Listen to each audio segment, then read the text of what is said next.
Welcome to the African History Network show right here on 910 AM, the Superstation of Future Radio. Hey, I'm your host, Brother Michael Imhotep. It is Monday, April 5th, 2021, and we are live. Hope everybody's doing well today. It's been a very, very busy day. A lot of people were late getting to work or getting to their living room or their home office because they're still working at home because of COVID, because a lot of people were up last night watching Earth, Wind, and Fire versus the Isley brothers. Okay, I was watching as well.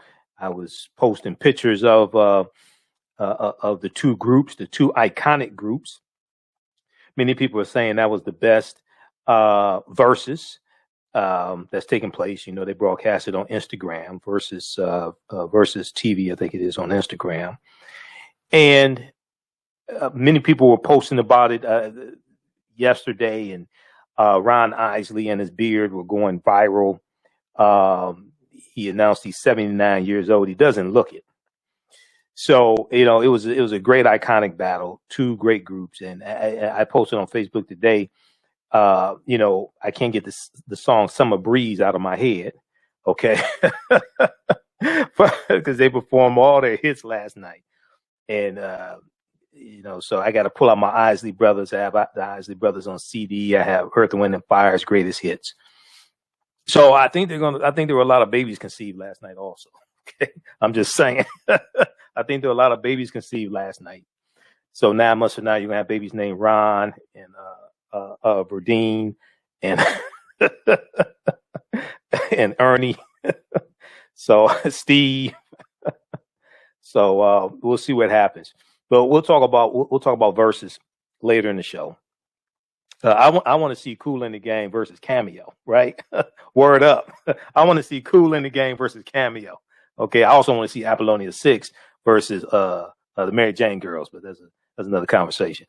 But we'll talk some about Verzuz towards the end of the show. We'll try to squeeze some more of that conversation in. But on today's show, today was day 6 of the trial of Derek Chauvin for the murder of George Floyd. And I mean, it wasn't as emotional as last week, but there was some very damaging testimony that came out today that damaged the defense. You had the police chief, Chief Madaria Arredondo. You had the police chief that testified today and testified that having your knee on the suspect's neck for an extended period of time is not policy, okay, for the Minneapolis Police Department. It's not part of their training. And then also you had Dr. Bradford Lagenfeld, who was the doctor who pronounced George Floyd dead and provided medical attention for George Floyd at the hospital. And he said that George Floyd's heart had already stopped by the time he had arrived at the hospital, and that he believed that asphyxia or oxygen deficiency was more likely the cause of George Floyd's cardiac arrest. Asphyxia or oxygen deficiency. Now, in the autopsy, the medical examiner did not mention asphyxia. And we know the medical examiner is going to testify probably this week. Okay. So we'll talk about some of the testimony that took place today. Once again, very damaging for the defense. And also, I didn't get a chance to talk about it Friday. You know, I was on Roland Martin Unfiltered Friday. We shared some of that, some of what happened on our Friday show. But there's a good article from NBC News. So in Georgia, we know that the protests in Georgia are heating up. More calls for growing calls for economic boycotts of certain corporations that are not coming out, certain Georgia-based corporations that are not coming out in force, in opposition against these Jim Crow era voter restriction bills.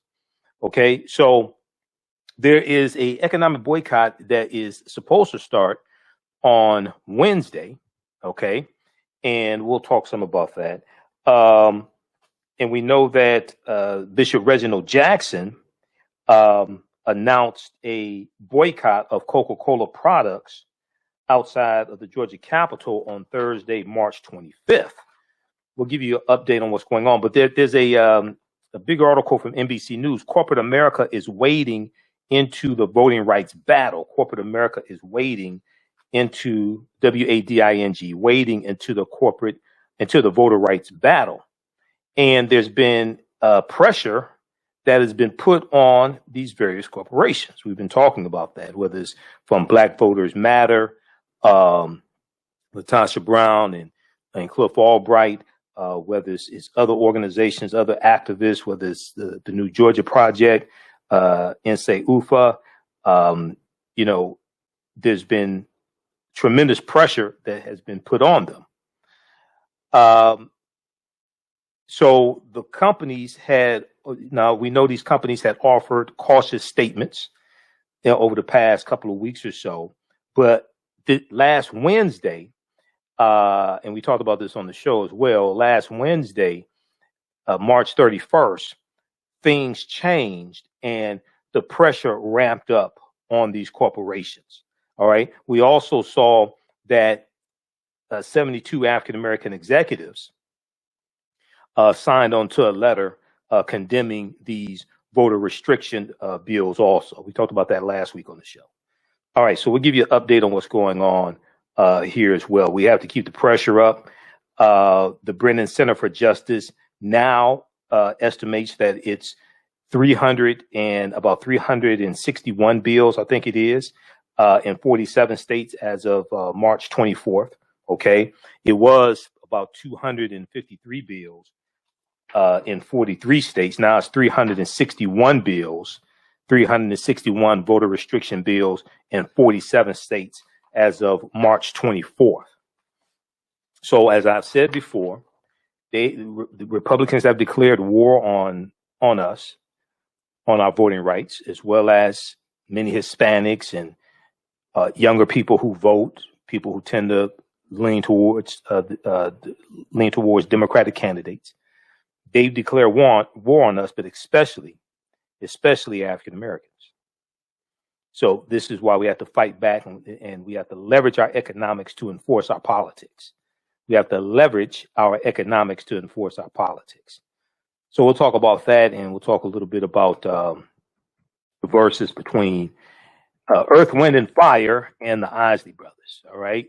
And everybody looked good. Ron Isley looked good. I wanted them to perform, from the Steve Harvey show, where he's a high school teacher. I wanted them to perform When the Funk Hits the Fan from Steve Hightower and the High Tops. Okay. Because that's the funk band that he used to be the leader of on the TV show. And they have this song. If you haven't seen the show, I don't know why you haven't seen the Steve Harvey show. Okay. With Wendy Raquel Robinson and Cedric the Entertainer and Terry J. Vaughn, Lovita Alize Jenkins. Okay. Lovita Alize Jenkins. But you have When the Funk Hits the Fan. And also the other big hit that I really wanted them to perform was Break Me Off a Piece of That Funk. They didn't perform either one of those songs last night, but the songs they performed last night, they were okay. But I wanted to hear When the Funk Hits the Fan, right? And Break Me Off a Piece of That Funk. Okay, so all right. So we'll discuss that some later on in the show. Now, on the African History Network show, we focus on educating, empowering, and inspiring people of African descent throughout the diaspora and around the world. Because right knowledge corrects wrong behavior. What you do for yourself, what you do to yourself, and what you allow other people to do to you and get away with is based upon what you think about yourself. What you think about yourself is based upon what you have been taught about yourself. What you've been taught about yourself is based upon everything you've read, heard, and seen about yourself. So when you control the radius of a man or a woman's thoughts, you can control the circumference of his or her actions, because the mind can't do or teach what it doesn't know. Now, we deal with a number of different topics here on the African History Network show. We deal with current events and history, politics, education, economic empowerment, entrepreneurship, relationships, love, sex, health issues, and much, much more. Sign up for our email newsletter. Text the word Kemet, Kemet, to 22828 to sign up for our email newsletter. Text the word Kemet, Kemet, to 22828 to sign up for our email newsletter. Also visit our website, AfricanHistoryNetwork.com, AfricanHistoryNetwork.com. If you'd like to stop for information, you can support the African History Network, $ the AHN Show through Cash App, $ the AHN Show through Cash App, also through PayPal, paypal.me/the AHN Show, paypal.me/the AHN Show. All right, we're coming up here on the break. You listen to the African History Network show right here on 910 AM, the Superstation of Future Radio. I'm your host, Brother Michael Imhotep. We'll be back in a few minutes. Gain knowledge in minutes from insightful summaries of progressive and socially conscious books. Blacklisted gives you access to curated content that'll satisfy your curiosity to learn and understand different perspectives. Empower yourself through inspirational and actionable ideas. It's easy to read or listen to on the go. Blacklisted. Empower yourself. Start your free trial today.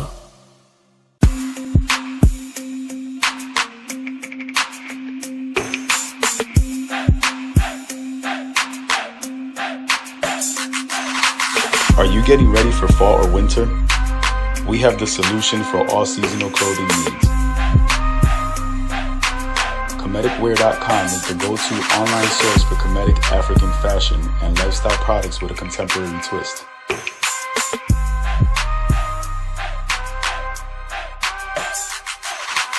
We're committed to offering unique styles reflecting our African heritage.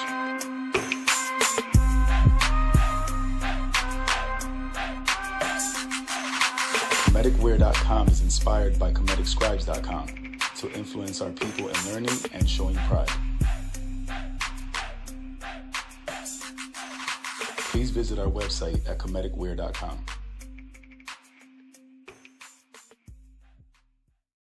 We all know the cannabis industry is headed toward an uprise in the past decade.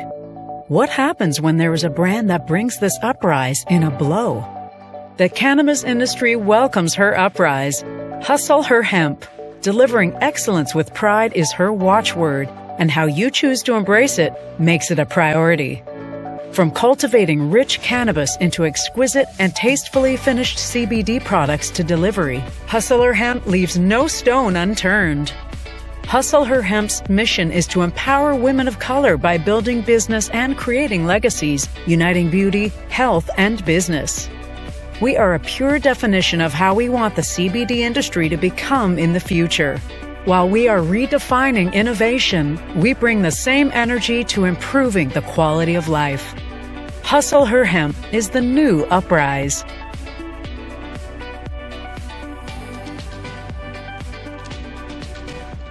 Hi, I'm Joel Wilson, President and CEO of JCW Computer Consulting, LLC, a technology implementation firm with over 20 years of satisfying customers.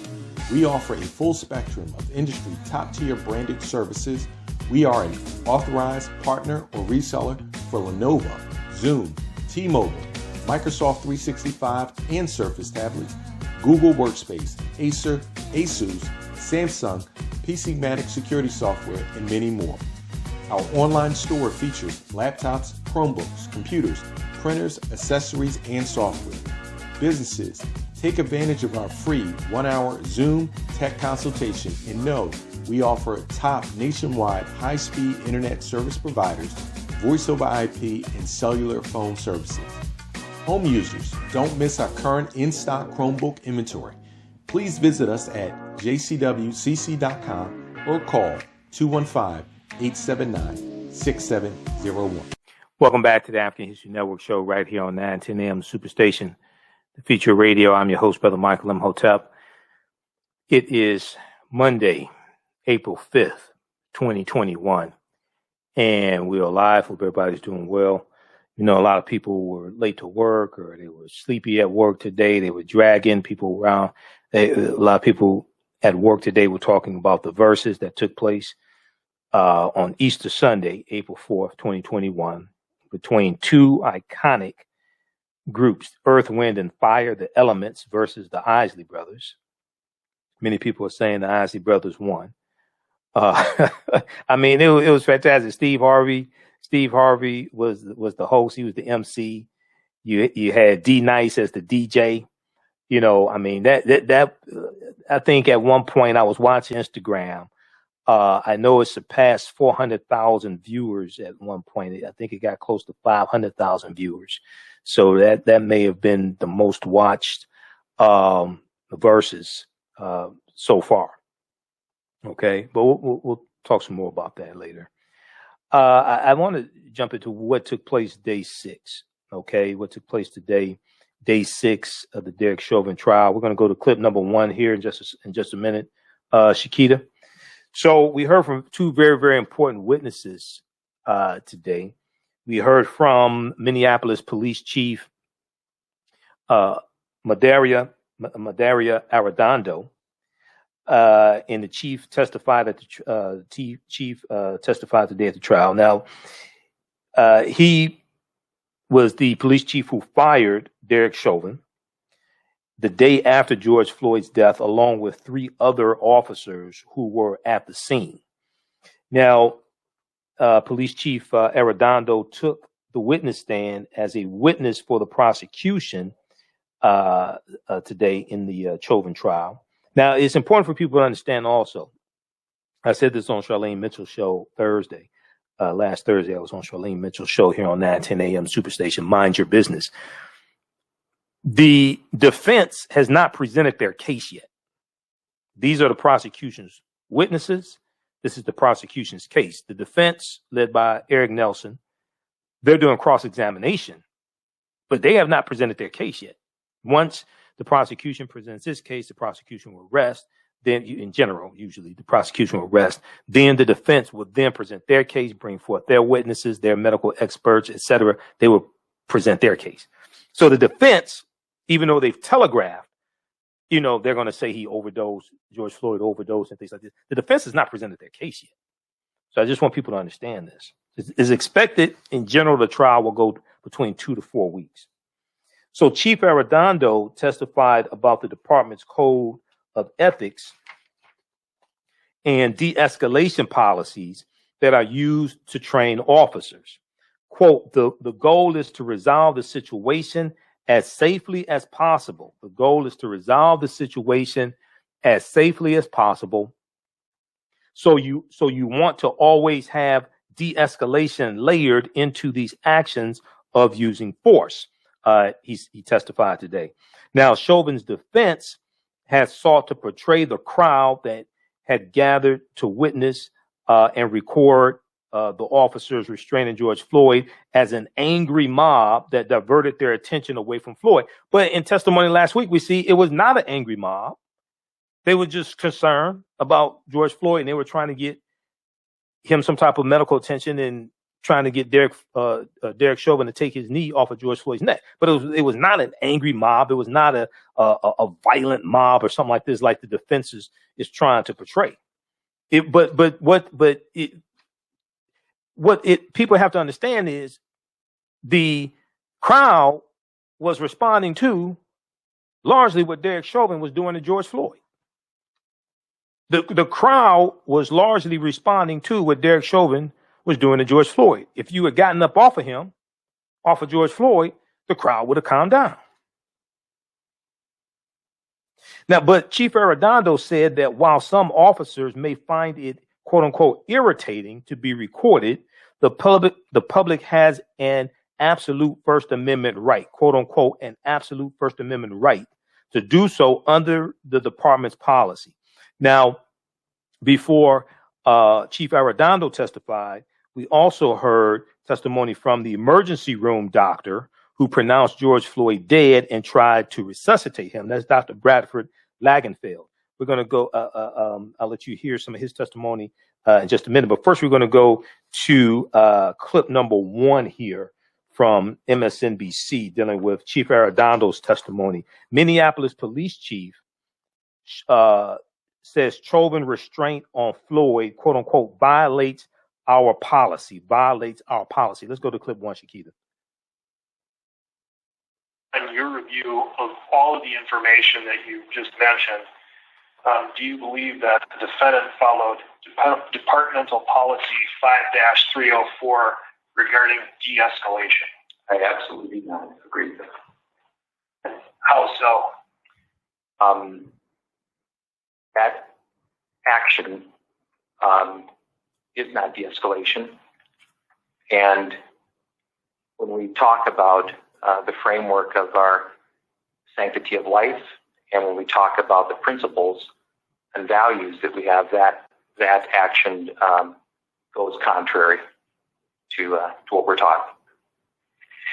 As you reflect on Exhibit 17, I must ask you, is this a trained Minneapolis Police Department defensive tactics technique? It is not. Well, we read the departmental policy on neck restraints. Is this a neck restraint? The conscious neck restraint by policy mentions light to moderate pressure. When I look at Exhibit 17, and when I look at the facial expression of Mr. Floyd, that does not appear in any way, shape, or form that is light to moderate pressure. So is it your belief then that this particular form of restraint, if that's what we'll call it, in fact violates departmental policy? I absolutely agree that violates our policy. Are you aware now that the defendant maintained this position on George Floyd for 9 minutes and 29 seconds? I am aware of that. I believe you testified that force has to be reasonable when it's applied at the beginning and through the entire encounter. Is that right? That is correct.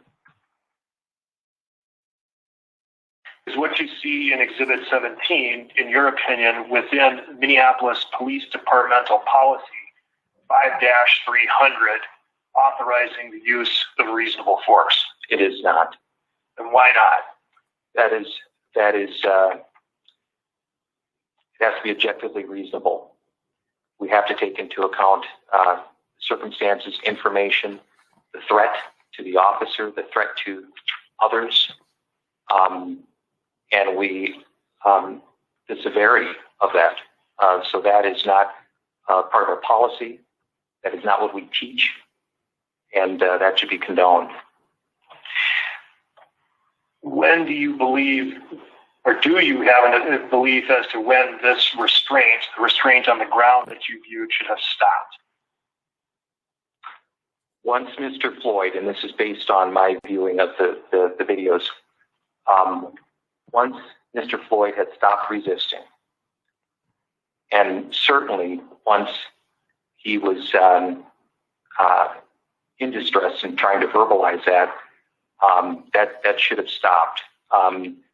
There's an initial reasonableness in trying to just get him under control in the first few seconds, but once there was no longer any resistance, and clearly when Mr. Floyd was no longer responsive and even motionless, to continue to apply that level of force to a person proned out, handcuffed behind their back, that in no way, shape, or form is anything that is by policy, is not part of our training, and it is certainly not part of our ethics or our values. Sir, based on your review of the video and based on your own experience and training as an MPD officer, did you see signs during the encounter that Mr. Floyd was exhibiting indicia of being in medical distress? Yes. Yes. And you saw at one point, I think you just testified that Mr. Floyd was unresponsive. That is correct. And that officers, were you aware that officers couldn't find a pulse? Could you repeat that, sir? And were you aware that officers at the time of the restraint were unable to find a pulse? Yes, I was aware of that. And so stated. I was aware that the officers were not able to find a pulse, yes. Did you see the defendant or any of the officers attempt to provide first aid to Mr. Floyd? I did not see any of the defendants try to attempt to provide first aid to Mr. Floyd. The defendant did not try CPR. He did not start chest compressions. Sustain is leading. Rephrase. Did you see them provide any medical attention? I did not. Okay. Yeah, pause it right there. All right. So that was very, very damaging testimony that Chief Arredondo gave today. Truthful, but damaging to the defense. And he was saying that the that use of deadly force to someone that's laying down in a prone position on their stomach, handcuffed behind their back, okay, for an extended period of time, using force like that, knee to the neck, that doesn't fall in line with department policy. But also, the force continued after George Floyd had stopped moving. He stopped talking, he stopped moving, and Derek Chauvin's knee was still on George Floyd's neck. So it's very damaging testimony from Chief Arredondo today. He said, in no way, shape, or form is anything that is set by policy. Okay. Now, I want to go to, let's see, we're going to go to, I want to go to clip 2. Chief Arredondo also today on the witness stand talked about policy of policing when it comes to the Minneapolis Police Department's Code of Ethics. And he testified that officers follow a quote unquote professional policing policy, and must treat people with dignity and respect. Now, we know all of them don't do it, but this is what the chief is saying, and this is the policy in the Minneapolis Police Department. Let's go to clip 2, Shakita. This police department has a code of ethics, is that right? Yes. And the code of ethics is contained within the policy manual. Forgive me, we're going to be talking a lot about the policy manual and kind of march through some of these, but the code of ethics, if you could please display Exhibit 215, page 2, and if you could highlight 5-10201.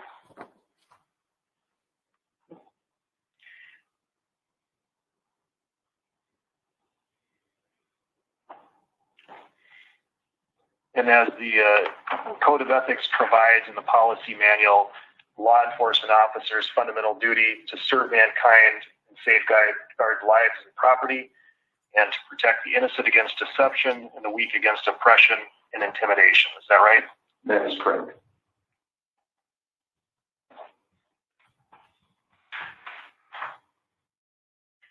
And if you could take that down, Minneapolis Police Department also has a professional policing policy. Is that right? Yes. At a high level, can you describe what professional policing means in this context?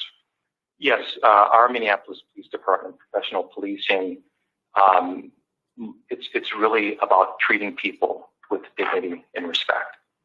Above all else, at the highest level, it's that we see each other as necessary, we value one another, and it's really treating people with the dignity and respect they deserve. If we could display then Exhibit 215. And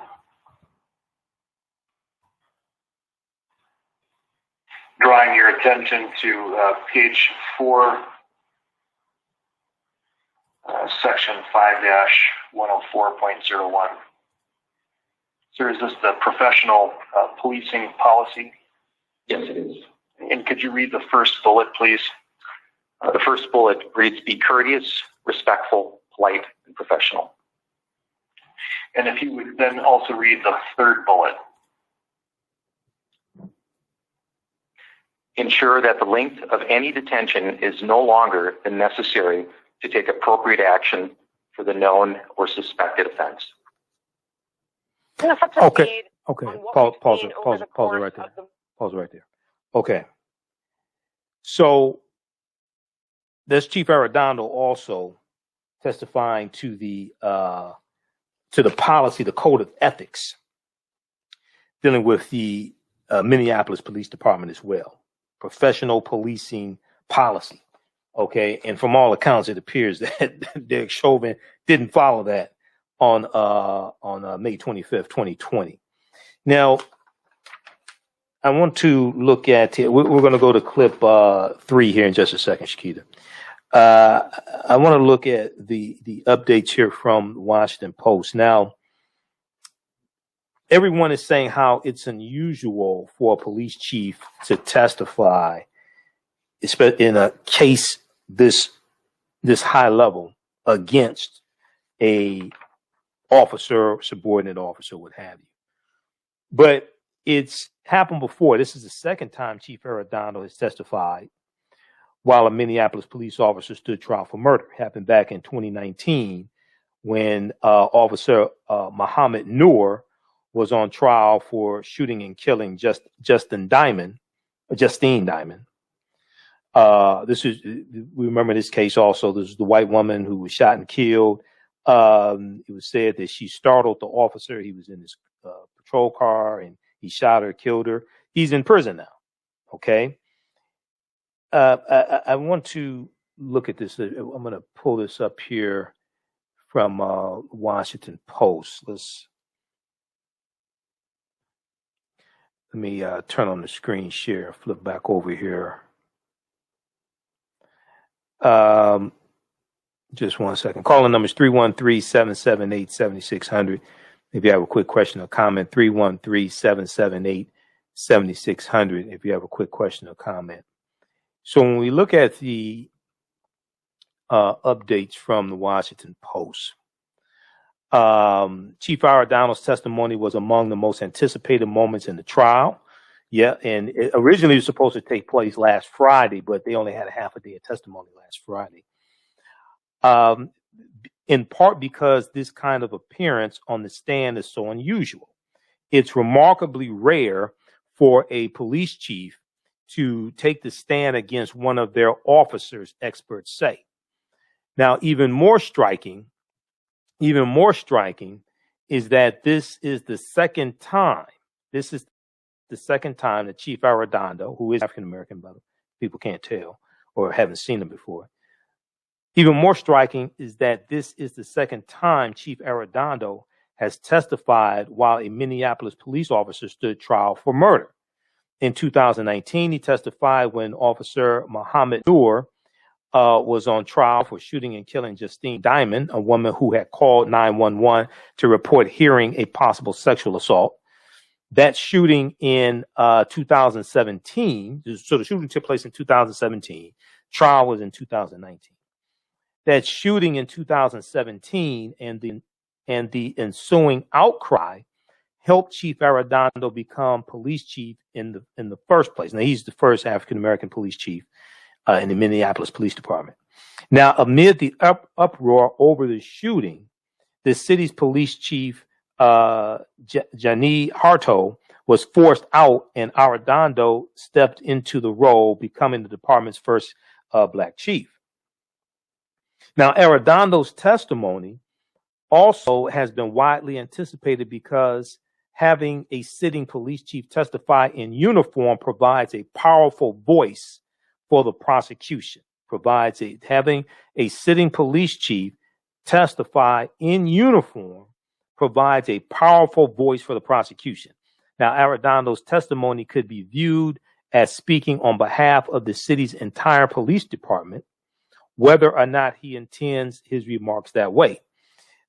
His testimony, along with those from veteran police officers last week, okay, like Lieutenant Zimmerman, as well, who was a homicide detective and a very senior homicide detective, Lieutenant Zimmerman, and then also we heard from Derek Chauvin's former supervisor as well last week. Now, his testimony, along with those from veteran police officials last week, also seem aimed at the defense's argument that Derek Chauvin was following police training while kneeling on George Floyd. While cross-examining the chief, Eric Nelson, Chauvin's defense attorney, subtly alluded to the threats police face, noting that they could confront dangers during even commonplace moments like traffic stops. Now, the defense attorney, he was throwing out all these hypotheticals toward the end of Chief Arredondo's testimony. We'll go to the phone lines in just a minute. Toward the end of Chief Arredondo's testimony, he then throws out this hypothetical if he and Chief Arredondo are in the gun battle, okay? If the two of them are in the gun battle and Arredondo shoots at Nelson, the defense attorney, Nelson is going to neutralize the threat before if his partner is hurt, if Nelson's partner is hurt, he's a police officer. If his partner is hurt, laying on the ground, then he's going to return fire, neutralize the threat before he gives medical attention to his partner. Well, that hypothetical sounds good, but the problem is George Floyd was unarmed. George Floyd didn't have a gun. He wasn't shooting at anybody. George Floyd was unarmed. So when you watch it, because I watched almost all of the trial today, he's throwing out all these nonsensical hypotheticals. Because I mean, he was dealt a bad hand in the first place. Because look who his client is. Look at the video evidence. But he's throwing out all these hypotheticals, and a lot of this stuff really don't have anything to do with this specific case. George Floyd was unarmed. He didn't have a gun. He wasn't shooting anybody. But this is what you do when you're desperate. So while cross-examining Chief Arredondo, Eric Nelson subtly alluded to the threats police face, noting that they could confront dangers during even commonplace moments like traffic stops. While legal analysts think that Derek Chauvin will have a hard time arguing he feared for his life, Nelson has said the officers felt threatened by the crowd gathered around them and Floyd that day. How threatened did they feel? Once again, the reason why the crowd loud and yelling and distraught was because of what you were doing to George Floyd. If you had stopped what you were doing, the crowd would have calmed down. Quote, if the jury sees Chauvin as the defense is trying to portray him as simply doing what he was trained to do as a police officer, it would be nearly impossible for them to find that he intended to harm George Floyd, a finding necessary for a second-degree murder conviction, said Greg P. Futterman, a law professor at the University of Chicago and director of the Civil Rights and Police Accountability Project, wrote in an email. Now, what's interesting is that even when the paramedics got there, they had to ask Derek Chauvin twice to get up off of George Floyd. George Floyd had been motionless for minutes and hadn't said anything. You still kept your knee on his neck, and he's not moving. Then when the paramedics get there, it's not like Derek Chauvin jumped up off of George Floyd then and said, "Oh my God, I'm glad you're here. Here, let me take the handcuffs off. Is there anything I can do for you? I sure hope you can save his life." That's not what happened. The prosecution's testimony from high-ranking officers provides a powerful counterweight to the defense argument. All right, now, in a minute here, we'll go to the testimony from Dr. Bradford Lagenfeld, and it's the doctor who provided medical attention for George Floyd at the hospital. Okay. Let's go quickly to the phone lines. Let's go to Dave, line 1. Dave, welcome to the African History Network show. Tell us where you're calling from. Thanks for holding. Yes, how you doing, Mike? This is Dave from Hampton Roads, Virginia. How you doing? Yeah, I'm all right. I'm all right, man. It's been hectic. I'm all right. What about you? Oh, I'm hanging in there. You know, to this day, nobody has mentioned if the $20 bill that that George Floyd had was counterfeit or not. I guess I haven't heard definitively whether it was counterfeit or not. I haven't heard a verdict on that. That means this all could be for. I mean, well, you know what? It don't even matter why. The reason that you in America, it don't even matter the reason why you kill a black person. Breonna Taylor didn't do anything. Tamir Rice didn't do anything. Trayvon Martin didn't do anything. No, I mean he could kill him for nothing. So this could all be for nothing. Yeah.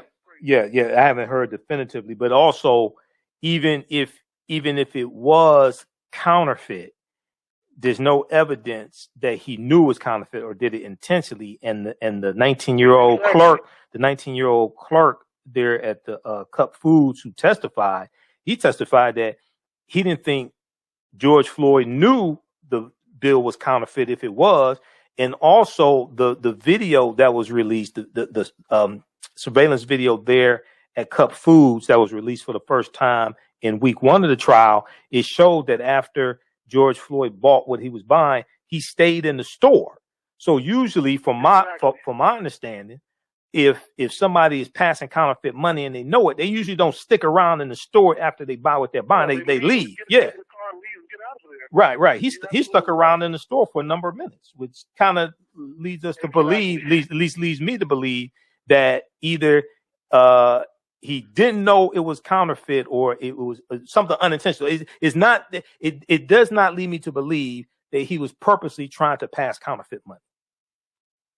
Exactly. You know what? That happened to me in real life. I gave a lady $100 bill, and it turned out to be counterfeit. I had gotten paid in cash from a used car dealership. Right. And somebody had passed some $100 bills on to the dealership, and I got paid in that money. The cashier at the grocery store just gave the money back to me, and I went right back to my job and got that straightened out. Right. Okay, Dave. Thanks for calling. Yeah. Keep it listening. Thank you. All right. Okay, everybody. Now I want to go to we're going to go to clip 4 here just a second.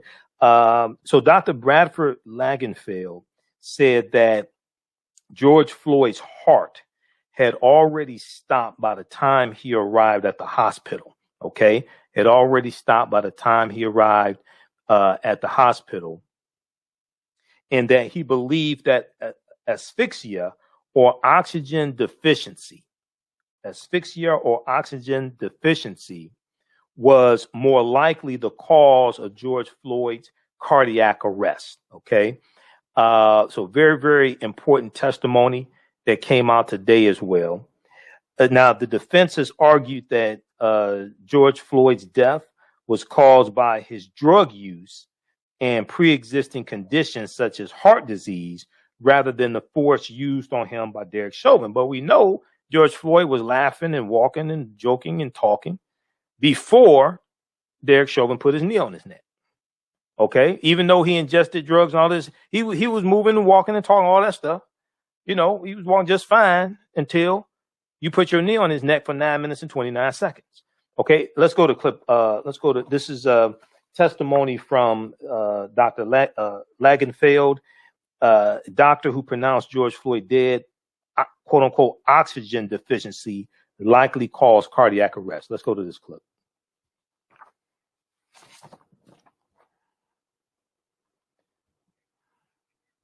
Back it up. It started at the beginning. Because just back it up. Started at the beginning.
was your leading theory then for the cause of Mr. Floyd's cardiac arrest oxygen deficiency? That was one of the more likely possibilities. I felt that at the time, based on the information I had, it was more likely than the other possibilities. And doctor, is there another name for death by oxygen deficiency? Asphyxia is a commonly understood term. Okay, so that is introducing asphyxia, which was not in the medical examiner's autopsy report. We should hear from the medical examiner, I think, this week. So that's going to be very interesting here. Now, also, jurors took copious notes when the doctor said asphyxia likely cause of George Floyd's death. Let's go to clip 4 quickly here, Shakita.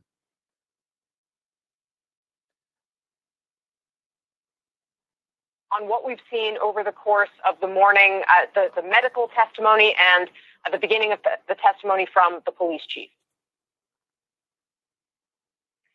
So, Casey, first I want to start with the police chief because obviously this was highly anticipated and very unusual that we see a police chief taking the stand for the prosecution or the defense.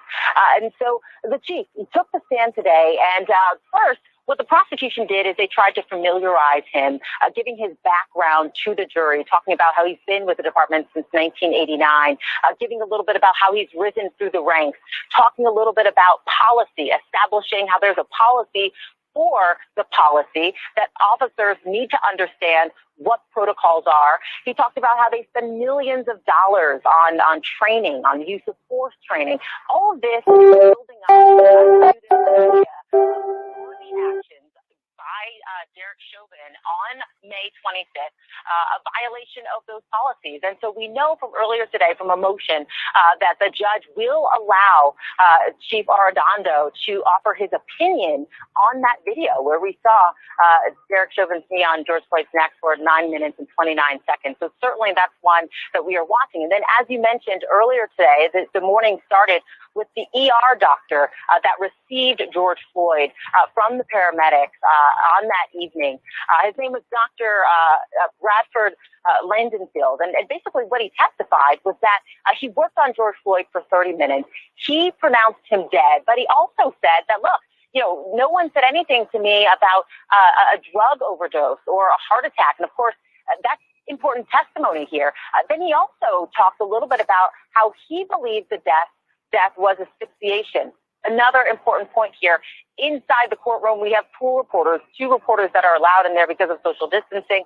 They told us that moment, when he said asphyxiation, that's when these jurors started taking copious notes. So obviously, we're talking about some damning testimony for the defense, Casey. Okay. All right, pause it there. All right, so those watching on Facebook and YouTube, keep watching. We're going to keep broadcasting for a few more minutes. We'll talk about what's going on in Georgia in economic boycotts. We're out of time here on 910 AM, the Superstation WFDF. Also, if you'd like this type of information, you can support the African History Network, $ the AHN Show through Cash App, $ the AHN Show through Cash App, also through PayPal, paypal.me/the AHN Show. If you support through Cash App, be sure to type in $ the AHN Show, and it'll come up. It'll say Michael, and have my picture there. Remember, at the African History Network, we focus on educating, empowering, inspiring people of African descent throughout the diaspora and around the world, because right now it's correct for own behaviors. Not over till we win. Wakanda forever. Stay tuned for Democracy Now! We'll talk to you tomorrow night. Peace. Digital Dandelion's Technical Solutions works with businesses like yours to create an operations manual for your business, which is something many businesses don't have. According to AARP, more than 30% of small business owners are over 50 years old. Many business owners want to retire by selling their businesses or by passing their businesses on to their children. However, according to Forbes Investment Advisors, many retiring owners' attempts to sell their businesses for retirement fail. You cannot sell your business without a business manual. Your children also cannot inherit your business because there is no way to run it. Your business does not have to die when you leave. Their business Bible products will give you the tools you need for a thriving business that can make you money even after you retire. Are you looking at increasing your business's annual revenue? Digital Dandelions can help you make at least $100,000 in annual revenue and expand your business. Speak with them today about solidifying your business. Visit digitaldandelions.com today and get a free 30-minute consultation. We all know the cannabis industry is headed toward an uprise in the past decade. What happens when there is a brand that brings this uprise in a blow? The cannabis industry welcomes her uprise. Hustle her hemp. Delivering excellence with pride is her watchword, and how you choose to embrace it makes it a priority. From cultivating rich cannabis into exquisite and tastefully finished CBD products to delivery, Hustle Her Hemp leaves no stone unturned. Hustle Her Hemp's mission is to empower women of color by building business and creating legacies, uniting beauty, health, and business. We are a pure definition of how we want the CBD industry to become in the future. While we are redefining innovation, we bring the same energy to improving the quality of life. Hustle Her Hemp is the new uprise.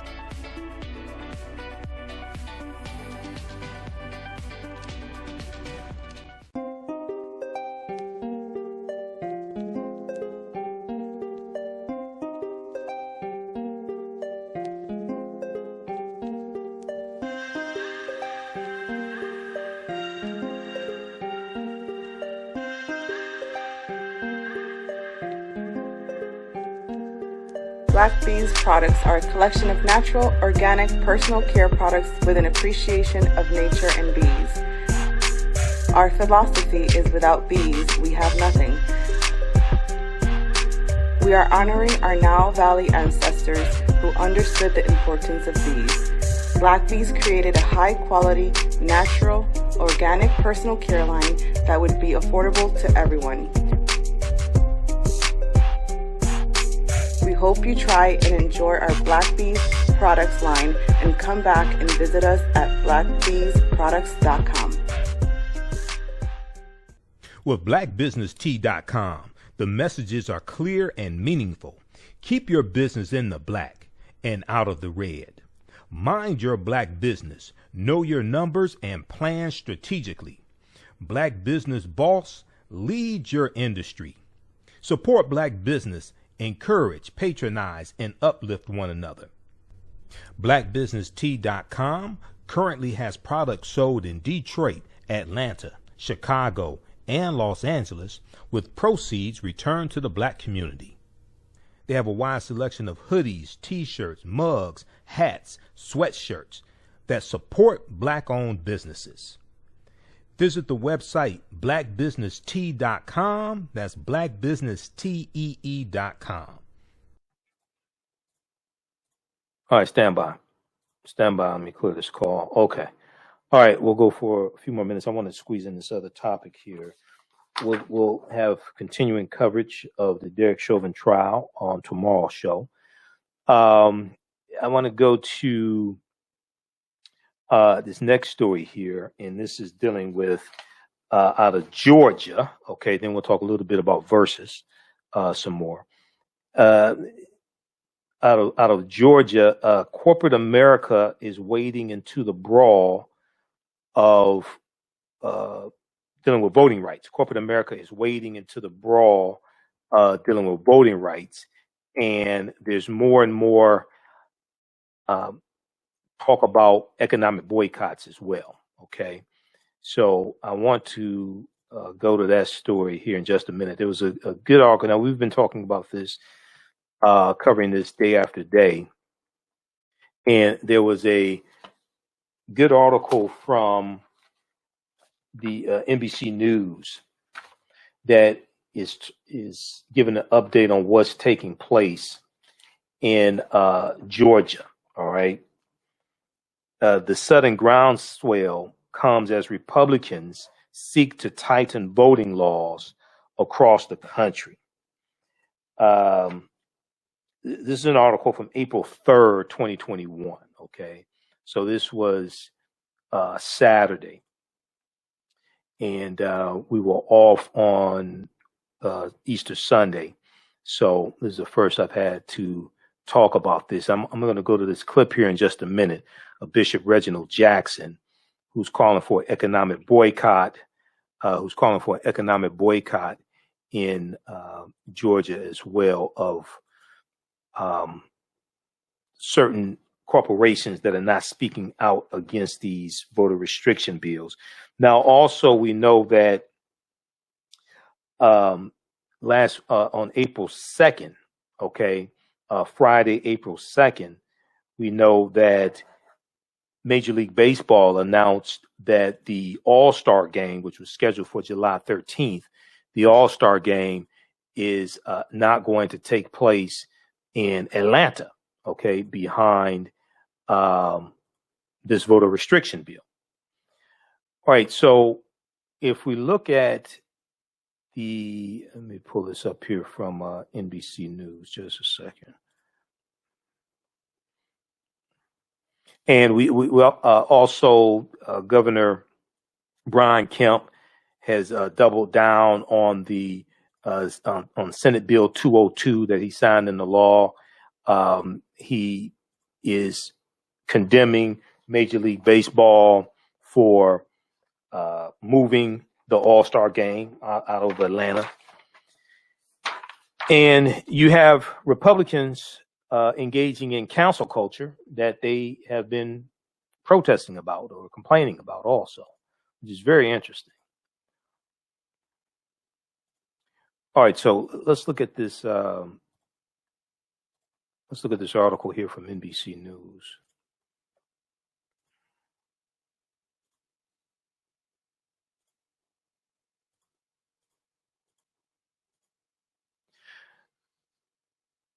Okay, so voting rights advocate Isley has been fighting for a week like this all year. For months, more than half a dozen activist groups, including her own New Georgia project, had urged business interests to denounce Republican-led efforts to restrict voting access in Georgia, she said.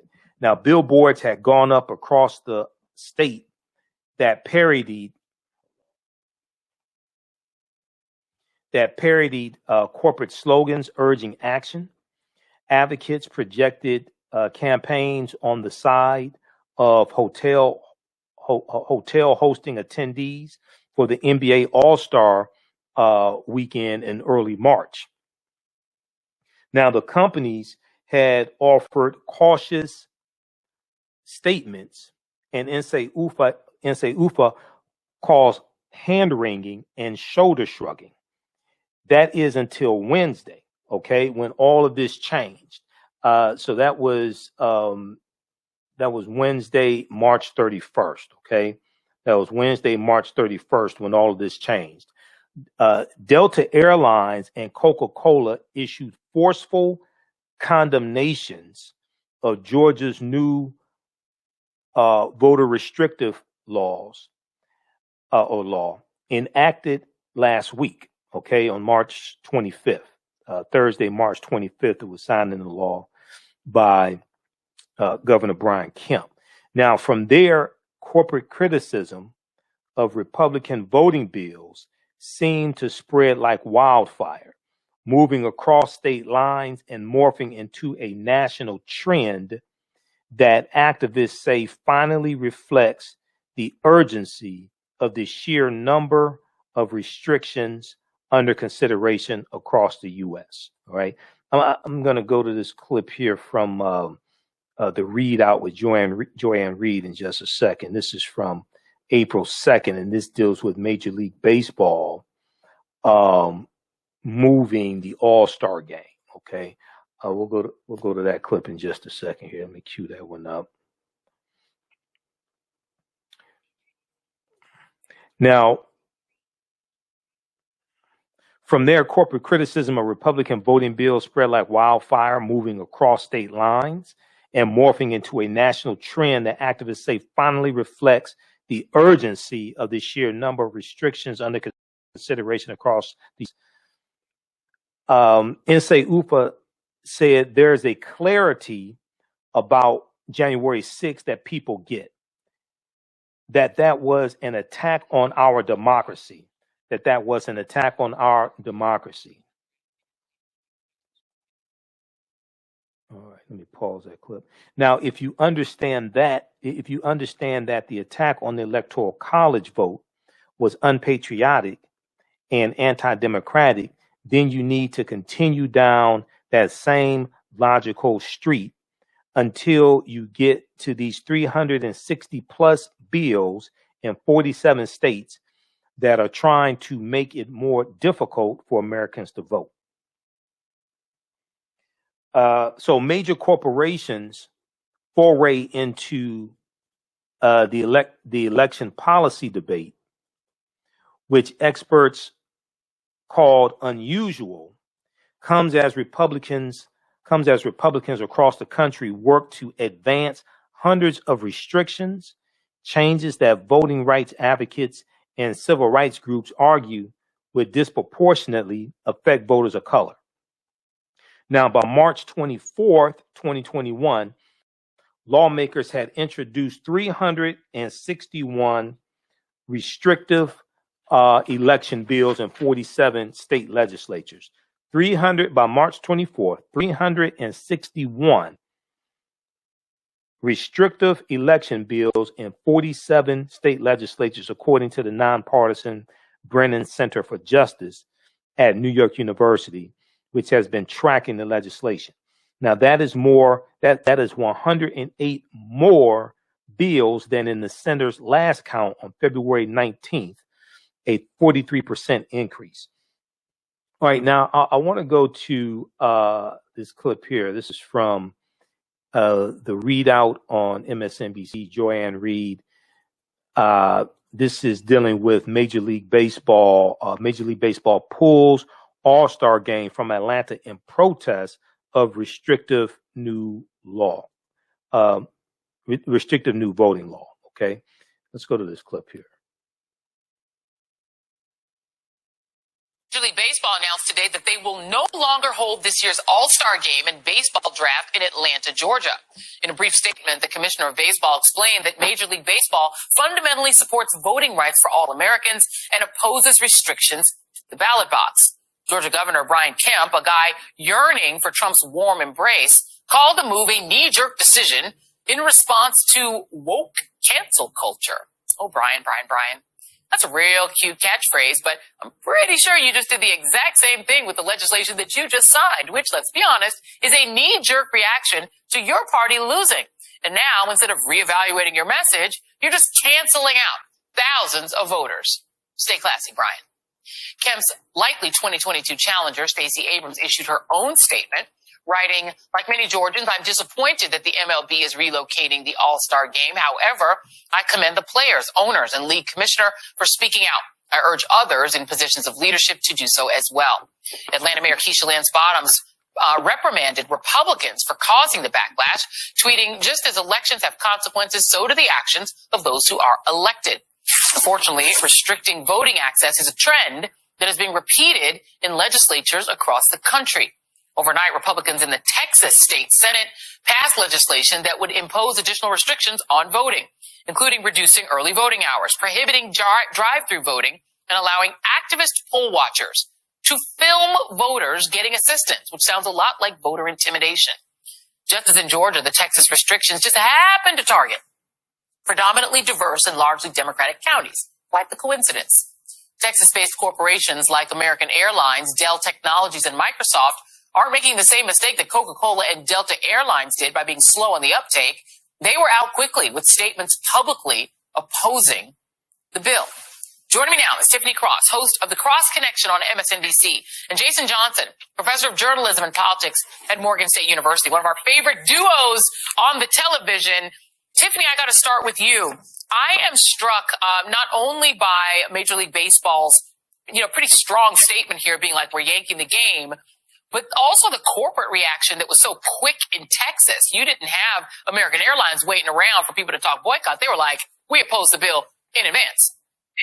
Right. But that didn't happen on its own. You know, like, I refuse to think that corporate America just has this heavy heart and is so concerned about voter suppression. That is the work of activists. That's the work of folks like LaTosha Brown and Black Voters Matter. That is the influence of activists in Georgia that cast a wide net of influence from Georgia to Texas and all across the Bible Belt and all up through the Midwest, because this type of voter suppression is not just limited to the southern states. It's happening everywhere since they struck down Section 5 of the Voting Rights Act. So I applaud the people out there who are taking it to the streets. But the bottom line is here, Joy, you just laid out very well in your open the massive voter suppression effort happening.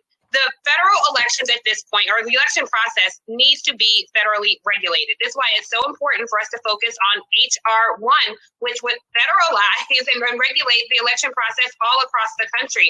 As long as we have people who are laser focused on attacking Black voters, who saved this democracy, quite frankly, we need to be focused on saving Black voters. And I think as long as we leave that up to Republican-controlled state legislatures, we'll continue to see this type of draconian and egregious action taken against us. Okay. All right. So that was from the readout from April 2nd. 2021, MLB puts All-Star game from Atlanta in protest of restrictive new voting law. So also mentioned in that segment is what's going on in Texas. Now, I've posted some articles dealing with this. We haven't had a chance to talk about it. Well, we talked about Texas a little bit, but the Texas GOP pushes restrictive voting reform bill that reduces early voting hours, prohibits drive-through voting, bans election officials from proactively sending vote-by-mail applications, lets poll watchers video record voters receiving assistance, okay, which could make some people voting nervous, not because they're doing anything wrong, but just who the hell is this person recording me asking questions? Okay. So check that out from the readout. If we look quickly here at this article from NBC News, this talks about what's going on in Texas. This is from April 1st, 2021 by Jane C. Timm, Timm. Texas Senate passes bill to cut early voting, empower poll watchers. Now, most of these poll watchers in Texas are going to be white. Okay. Texas Senate passes bill to cut early voting, empower poll watchers. The state legislature leads the nation with 49 restrictive voting bills introduced. 49 restrictive voting bills introduced. Okay. Now, if the African American vote didn't matter and Hispanic vote didn't matter, if all this stuff didn't matter, why are Republicans working so hard to nullify our vote? Why are they working so hard to make it harder for African Americans to vote? Why is this? Now, the Texas Senate in the early morning hours Thursday. Okay, now this article is from April 1st, from Thursday, April 1st. So they're talking about early Thursday, April 1st, 2021. The Texas Senate in the early morning hours, Thursday, April 1st, 2021, passed a sweeping election bill that cuts early voting options and empowers partisan poll watchers.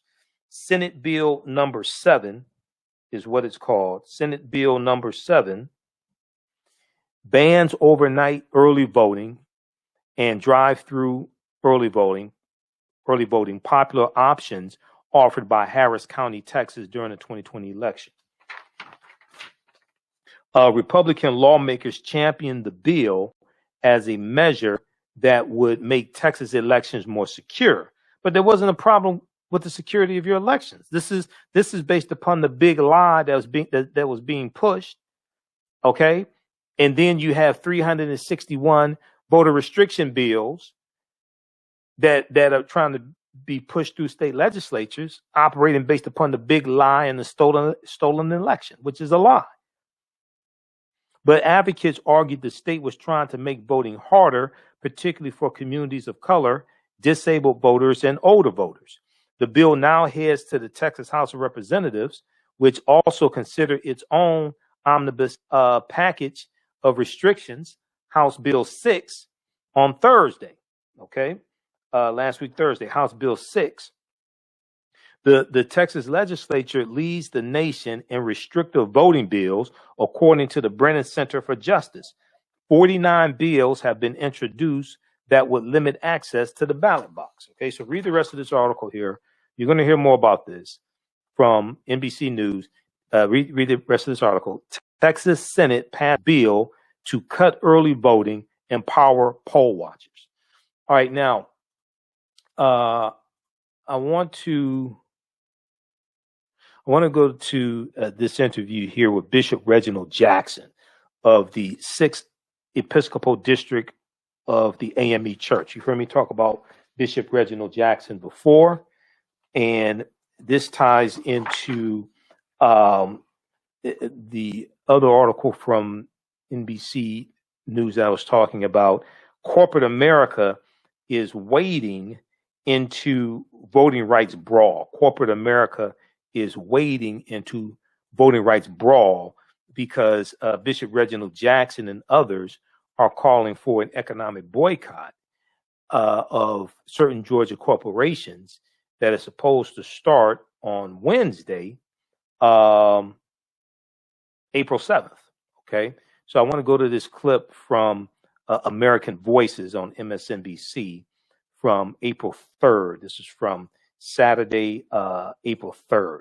Okay, Georgia church leader ramps up pressure on businesses to oppose voting restrictions. Let's go to this clip. He oversees all AME churches in Georgia.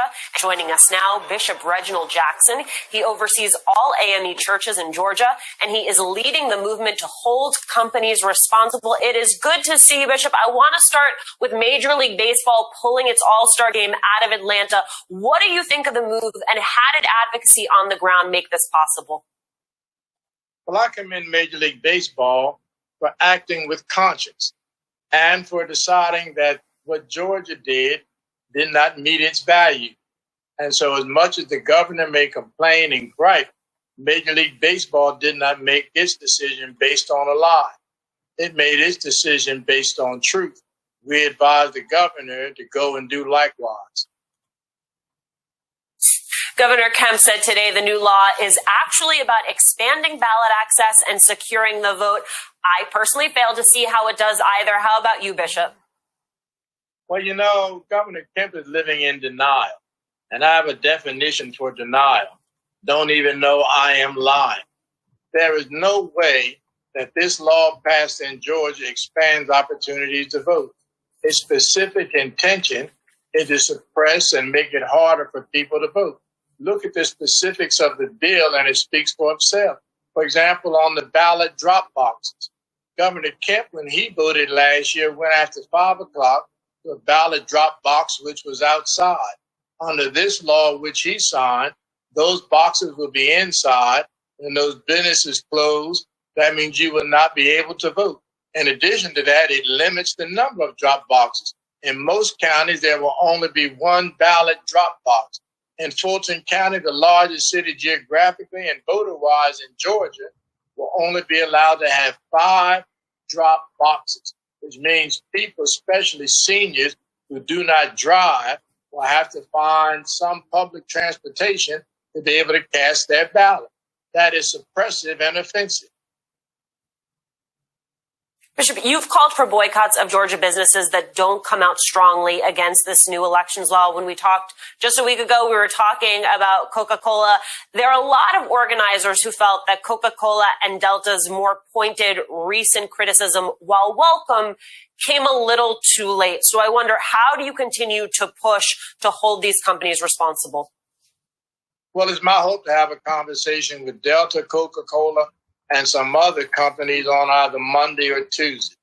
And if we can get them to agree to do 4 things, one, Delta and Coca-Cola both have already publicly come out in opposition to the bill. It's late, but at least they did come out. We want corporations across the country to come out collectively, speak out against these other bills. For example, in Arizona, Texas, and Michigan, all of these states that come out in opposition to these bills. We also want them to come out in favor of SR1 and SR4, and we want them to support the litigation we have against this legislation. If we can do that, we can make progress, and I think if they're corporately responsible, they won't have a problem doing it. Stacey Abrams talked this week about the lessons from past boycotts and the pain they must bring, and they must be shared to be sustainable. Take a listen. I understand the passion of those calling for boycotts of Georgia following the passage of SB 202. Boycotts have been an important tool throughout our history to achieve social change. But here's the thing. Black, Latino, AAPI, and Native American voters whose votes are the most suppressed under SB 202 are also the most likely to be hurt by potential boycotts of Georgia. To our friends across the country, please do not boycott us. And to my fellow Georgians, stay and fight, stay and vote. What do you say to advocates who think boycotts are not the right move just yet? Well, Stacey Abrams and I talked yesterday and 2 days ago, and really we're on the same page. We made this boycott effective on April the 7th. One of the reasons we made it April the 7th was to give these corporations time to come around. It's my hope that by Wednesday, they in fact will come around. Delta and Coca-Cola have already begun that process. Again, we cannot support people with our dollars who do not support us in our efforts to be able to exercise our right to vote. This boycott is not anything we want to do. The only way we will boycott if it's something we have to do. And if we have to do it, we'll do it. But I'm confident that Coca-Cola, Delta, and some of these other companies are going to see the light and come on board. In an act of retaliation against Delta, the Georgia House of Representatives voted to revoke a yearly $35 million tax credit for the airline. The bill didn't move forward in the state Senate. What's your message to corporations who see that happening and see possible economic backlash from GOP lawmakers? Well, to be frank with you, I think that's why Coca-Cola and Delta didn't speak out before. In 2018, this legislature thought to do the same thing. It's a way of threatening corporations to say, if you speak out against what we're trying to do, we're going to punish you. I want these corporations to know if they do the right thing, you will have the people standing behind them. And I also believe you're going to see the faith community begin to apply a lot of pressure to our state legislators. There is no way we're going to sit by and let them blackmail and exercise vengeance against corporations because they do the right thing. The fact is, there's no right way to do wrong. You know as well as anyone that there are many ways in which to change or tinker with the playing field when it comes to our democracy. In addition to this voting rights legislation, you also have the Georgia state lawmakers returning later this year for a special session on redistricting. I wonder, what are you going to be watching for as that process unfolds? But during their time off, I'm going to be lobbying some of these legislators. Again, nothing changes without pressure. And again, we're going to get them to at least come to the point of understanding you can't reward a lie by passing legislation which is suppressive. And so during this time off, as we prepare to come back, there's some who want them to reconsider this legislation. All I know is we're going to be having a frank, candid discussion with our legislators so that they can move Georgia in the right direction. Let me make it very clear. The governor and these legislators have nobody but themselves to blame for the position that they had put Georgia in. Governor Kemp said the other day to talk about a boycott in the midst of a pandemic is absolutely ridiculous. No, what's ridiculous is to try to pass legislation that is based on a lie. We want the governor to open his eyes, open his ears, and do the right thing. I want to loop back to something you said at the beginning of our interview, which is that this isn't just about Georgia. Republicans have introduced restrictive voting bills in 46 other states. A little bit later, we're going to be talking with two advocates and organizers in Texas. What is your message to them? What is your message to leaders across the country who are contending with legislation like this in their own states? What are the lessons that they can watch and learn from Georgia? But Alicia, the fact of the matter is, I hope the corporate community understands that we have a golden opportunity to turn what is a problem into an opportunity. If our corporate community exercise corporate responsibility, we'll be able to move this country back to the point where, in fact, we really deal with issues of justice and freedom and equality for everybody. And that's up to the corporate community. We're going to try to push them to do that. And I think it's important if you can get the faith community, the corporate community together. Historically, the Black church has been the conscience of the nation. It's important for us to be the conscience now.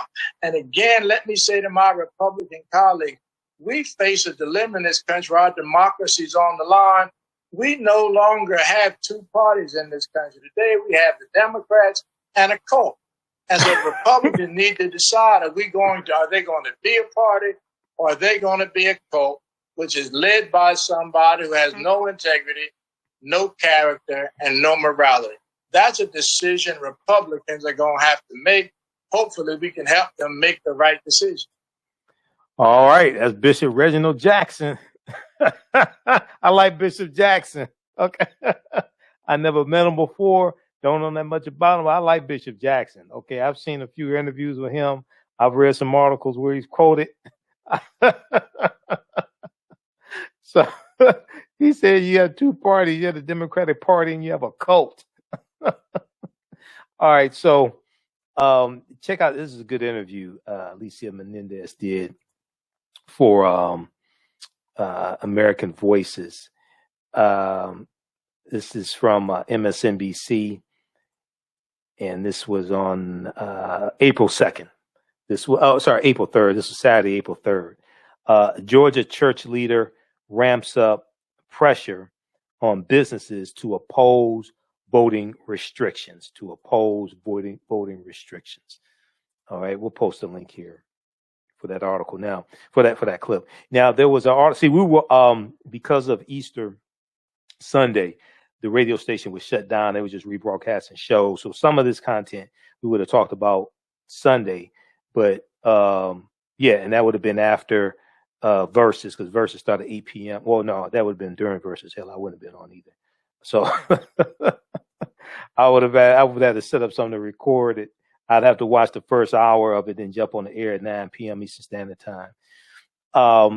There was an article from Washington Post, another big development in this whole fight to put pressure on corporations, to put pressure on these state legislatures and stop these draconian bills.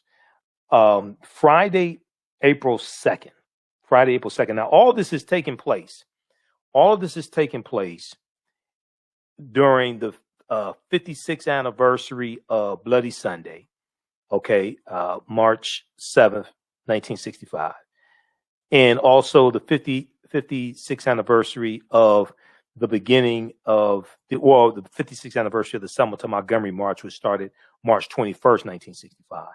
And we just know that we commemorated the assassination of Dr. King, April 4th, 1968. All this is happening at the same time, right? So if we look at this big development that took place on Friday, April 2nd, this article from the Washington Post, HP, Hewlett-Packard, Dow, Under Armour, among nearly 200 companies speaking out against voting law changes in Texas and other states. Among nearly 200 companies speaking out against voting law changes in Texas, other states. After Georgia voting rights activists called for corporate pushback against proposed voting bills in Texas and dozens of other states. This is huge. Now, last week we talked about how the letter from 72 African American executives, that 72 African American executives putting pressure on denouncing these voter restriction bills and putting pressure on corporations, to speak out. Okay, that was on Wednesday, March 31st, that came out. And there's a big article from the New York Times about that as well. I'm trying to pull that up. I think we have that article here already pulled up. Let's see. But I'll find it. Yeah, you're right here. Yeah. Let's flip over to this one right here. We talked about this last week. Last Wednesday show, I think it was. This was a huge development. This is leveraging your position in corporate America to push an agenda. Okay. Black executives call on corporations to fight restrictive voting laws. Dozens responded after companies in Georgia said little against state legislation that put strict rules in place. So Wednesday, March 31st was a turning point. And this initiative with the 72 African-American executives is being led by Ken Chenault, okay, on the left and on my left, and Kenneth Frazier. Ken Chenault is the former CEO of American Express. He was the CEO of American Express for years. And then Kenneth Frazier is the CEO of Merck Pharmaceuticals, all right? So they led this initiative. So you have this big development here. This was reported by New York Times. Other outlets picked up on it. Okay, and then I want to go back over to the article from the Washington Post here. Hold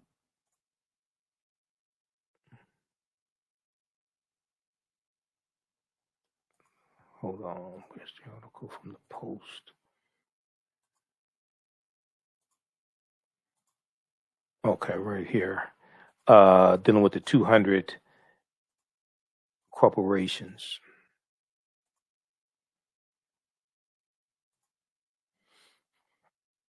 Okay, so nearly 200 companies on Friday joined in a strong statement against proposals that threaten to restrict voting access in dozens of states, in a further sign of corporate willingness to speak out on social justice issues, as Major League Baseball announced that it would be moving this year's summer All-Star game out of Atlanta in response to the passage of Georgia's restrictive voting law. Executives from at least 193 companies, including Dow Chemicals, Hewlett Packard, Twitter, Estee Lauder, and others, urged the protection of voting rights access across the country. Okay, so this is a huge development. This is what happens when you keep the pressure up. And I've said before, we have to leverage our economics to enforce our politics, to enforce our political agenda. You have to have a political agenda before you can enforce one, by the way. Now, there are hundreds of bills threatening to make voting more difficult in dozens of states nationwide, executives wrote in the statement, which also included signatures from the CEO of Under Armour, Salesforce, and Viacom CBS. Now, see, this type of pressure and these bold statements that corporations are now making after the Georgia bill was signed, okay, this is the type of tone that they were taking in 2015 and 2016 with the transgender bathroom bills. They came out with force. There was forceful denunciation, forceful repudiation of those bills. And they were threatening to cancel conferences taking place in the respective states, and stopping projects taking place in the respective states, things like this. Oftentimes there was some type of economic withdrawal threat Okay, there was some type of economic withdrawal threat that was backing up their bold statements against the transgender bathroom bills.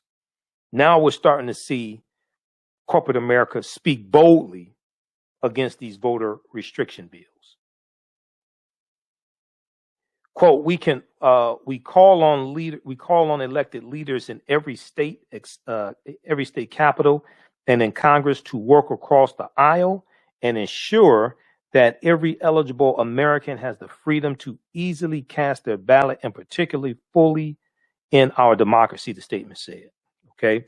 Now, the joint statement was organized by Civic Alliance, a nonpartisan group of businesses focused on voter engagement following the deaths of George Floyd and Breonna Taylor and the summer's protests against policing. Companies made commitments to fight systemic racism, including within their own ranks. All right.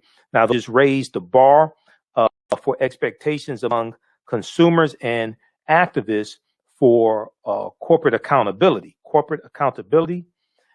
building pressure to speak up about public policy and its effect on communities. Now, after Georgia signed into law its Election Integrity Act, which critics say disproportionately affects voting access for people of color, corporations this week came under pressure, which would be last week, because this article is from April 2nd. Okay, so this article is from Friday, April 2nd. So that week ending Friday, April 2nd, corporations came under pressure to speak out before similar bills introduced in nearly every state across the country are passed. So the pressure increased on these corporations to speak out against these bills in other states, because there's 47 states now that were 46 in addition to Georgia, 46 states in addition to Georgia. So these corporations have the ability to stop these bills because they donate to these Republicans in these state legislatures that are writing the bills. They have the power to stop this. All right, so read the rest of this article here from the Washington Post. HP, Dow, Under Armour, among nearly 200 companies speaking out against voting law changes in Texas, other states. All right. So this is huge. This is a huge development, but this is what pressure does. When you keep the pressure up, pressure can burst pipes. This is what happens. Now, the next step, after we get all this solved with these voter restriction bills and stop that, the next step is to then go to these same corporations that are making commitments to African Americans and making commitments to voting rights, things like this. Go to these corporations and renegotiate our relationship with corporate America, is one of my teachers, Dr. Claude Anderson, says we have to do. Renegotiate our relationship with corporate America and get more contracts and more business from these corporations with African American owned businesses. More contracts regarding advertising agencies. Who are your advertising agencies that you use? How many advertising agencies do you use that are African American owned advertising agencies? What percentage of your advertising budget is spent with African American owned advertising agencies? Okay. Well, what percentage of your annual revenue comes from the African American community? We need to increase the amount of money these corporations spend with African American owned advertising agencies, the amount of money that they deposit into African American owned banks, okay, which then gives more money that African American owned banks can loan to us to start businesses, buy homes, go to college, what have you, okay? What percentage of your contracts that you give out, catering contracts, limousine contracts, janitorial service contracts, et cetera, what percentage of your contracts each year go to African Americans, not minorities, not people of color, but specifically African Americans? If you don't know, why don't you know? This is how we have to go to each one of these corporations and renegotiate our relationship with corporate America, because when we do that, when you have more money going to African American owned advertising agencies, and then also what percentage of your marketing dollars do you spend in African-American owned media, not African-American targeted media, because that's usually companies owned by white people. African-American owned media, whether it's TV One, whether it's Roland Martin Unfiltered, whether it's the Griot, Byron Allen, okay? Because when African-American owned media gets a bigger chunk of corporate dollars, it allows them to grow, allows them to scale upwards, allows them to hire more people, it allows them to do a lot more things. This is dealing with renegotiating our relationship with corporate America, renegotiating our relationship from one of just being largely a consumer, dollars flowing out of our pockets into theirs, and having money come back to the African-American community, come back to our businesses, contracts, things like this. That's renegotiating our relationship with corporate America. That's the next, after we get all this solved with the voter restriction bills, that's the next step. All these corporations that came out in support of us, et cetera, that we had to stick our foot in their behinds and put pressure on them. We go to each one of those corporations, renegotiate our relationship with corporate America as well. And see, and you all saw, a lot of you all heard about Roland Martin and Byron Allen and Ice Cube putting pressure on General Motors to increase the amount of money General Motors is spending with African-American media for advertising, things like this. These are things that we have to do. Okay. So lastly, early in the show, we talked about Verzuz, Earth, Wind, and Fire versus the Isley brothers as well. So we'll talk a little bit more about that. If you'd like to stop the information, you can support the African History Network, $ the AHN Show through Cash App, $ the AHN Show through Cash App, also through PayPal, paypal.me / the AHN Show, paypal.me / the AHN Show. There was a good article from Essence, okay, Essence magazine, and it dealt with the Verzuz battle that took place, and everybody watched it. And they had it on a good day because it was on Easter Sunday, so a lot of people were home, or maybe they were over at their relatives or something. Hope they were wearing masks and everything. Hope they were socially distancing. But they picked a good day for it, and that I think helped also to the huge viewership that they had as well. Of course, it's the Isley brothers and Earth, Wind, and Fire, so you're going to have viewership. But this helped. The fact that it was on a holiday like this helped also. All right. So there's a good article. Well, I watched a lot of it, and a lot of these songs brought back memories. Some of the songs I forgot about, like Philip Bailey. Okay, Philip Bailey towards the end sung "Easy Lover." So Easy Lover, that's from like 1984, 1985. That's a duet he did with Phil Collins. All right. And I had totally forgotten about that song, Easy Lover. But he sang Easy Lover. I forgot about the song Busted by the Isley brothers. I think I still have it on CD. They did Busted. I remember Contagious. Okay, You're Contagious, Touch Me, Baby, Give Me What You Got. That was a song they did with Shantae Moore. All right. I wish they had Shantae Moore on there yesterday, because I definitely wanted to see her. But this is crazy. I mean, it was fantastic what they did. Now, I wonder if they're going to do something like this on TV. Because can you imagine watching Verzuz on TV? You don't have to do it on Instagram. You can actually watch it on TV, cable, or something like that. It probably wouldn't be broadcast. Well, it may be broadcast television. I don't know, because they have the Grammys, and you get into royalties and things like this. But they have the Grammys and the performance songs there. But I mean, if this was something on broadcast television, CBS, ABC, NBC, I think this would be huge. But for now, it's on Instagram. So they both of them perform classic hits, whether it was September or Summer Breeze. And like I said earlier in the show, I can't get the song Summer Breeze out of my mind, out of my head. I've been hearing it play all day. But this article here from Essence. Let's look at this quickly here from Essence. It talks about 9 moments we love from Earth, Wind, and Fire versus the Isley brothers. Okay, 9 moments we loved from Earth, Wind, and Fire versus the Isley brothers. You know, these are some outfits from the 70s. You can see that, right? And I wonder if that's Philip Bailey right there in the pink. Maurice White, who passed away. But let's see, let's close this out. Steve Harvey was the guest host. Steve Harvey was the MC. He was the host. Now, some people were complaining about the story Steve Harvey was telling. I like the stories. I'm a historian.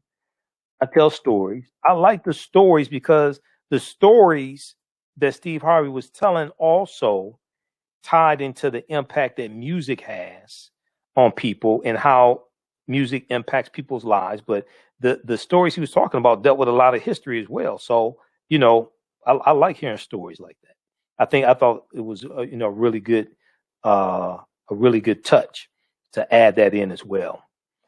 Now, the virtual competition series was created to celebrate legends, and founders Swiss Beats and Timbaland reinforced that vision by tapping the musical giants to face off. Okay. So they list 9 moments. You can check out the rest of these. Ron Isley's runs, Mr. Biggs and his cane sparkled when performing select singles from the 28 platinum albums he shares with his brother Ernie Isley. 28 platinum albums, man. Come on. 28 platinum albums. There's a lot of artists out right now that think they're like the biggest thing since sliced bread. They're not gonna have 2 platinum albums. So everybody was talking about Ron Isley and his beard, okay? And I think Ron Isley is gonna end up with like a endorsement for a beard for some beard trimmers or something, for like some beard grooming trimmers or a grooming kit.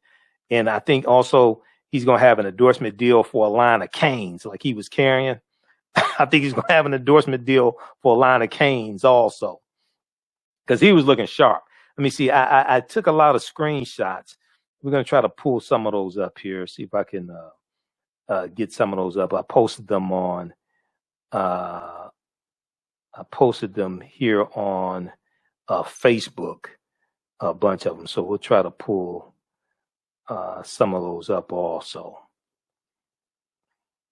But I want to see the verses I want to see is Kool and the Gang and Kool and the Gang and Cameo. I think that'll be a good verses. Kool and the Gang and Cameo. Okay. Let me see if I can flip over to my Facebook page and let's look at this one here. This is one I took. I took a bunch of them. I have to go through and crop some of them, but this is one that I took. The performing towards the end. I mean, he was looking sharp. Now, he reminded me, you remember the episode of Sanford and Son when they had Fast Fanny and and they had the party after Junior Cooper's funeral, and Fred had his Superfly suit on, right? That's what Ron Isley remind me of. He reminded me of Fred Sanford with his Superfly suit on. Let's see. Can we zoom in on this? How we do this? Okay. And then we'll save this picture also.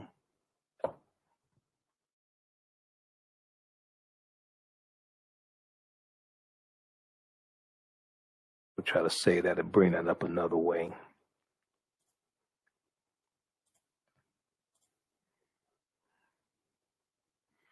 But it was a good night for like real music, not all this sampling stuff.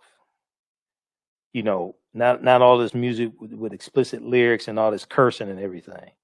But it was a good night for like real music. Okay.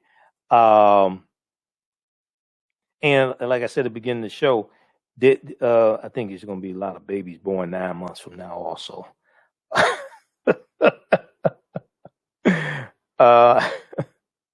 I think there's going to be a lot of babies born 9 months from now as well. But so they talked about Ron Isley and his cane and things like this. Mutual love and respect is number 2. Each group sprouted love for their opponents and their bandmates throughout the evening. Black men openly loving on one another. We love to see that. Okay. Now here's a picture of Earth, Wind, and Fire. Let's flip back over to the article.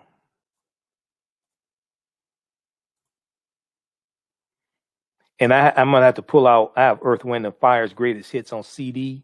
Okay, I'm going to have to pull that out and pull out the Isley Brothers' Contagious. I have that on CD also. Earth, Wind, and Fire performing the national cookout anthems. Okay, now these are not pictures from the actual verses. These are some other pictures. But I took pictures, I took screenshot verses, so I have some of those. I have to go through and crop some of them. Let's see if we can pull up another one here. Let's see. Oh yeah, this is one. So I posted on Facebook. I said I want to be a cool old man in like 20 years, like Ron Isley. Okay.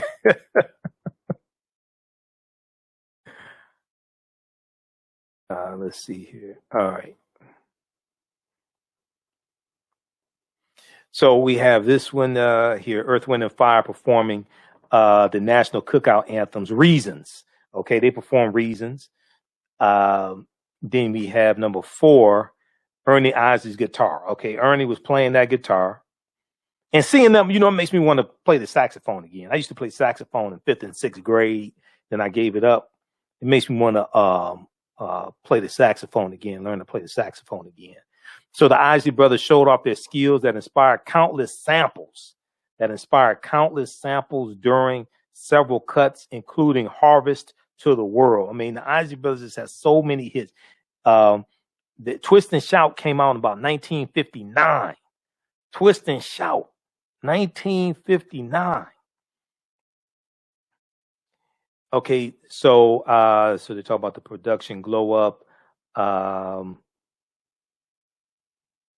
We enjoy seeing celebrities melt down and cover one another while trying to navigate technical difficulties.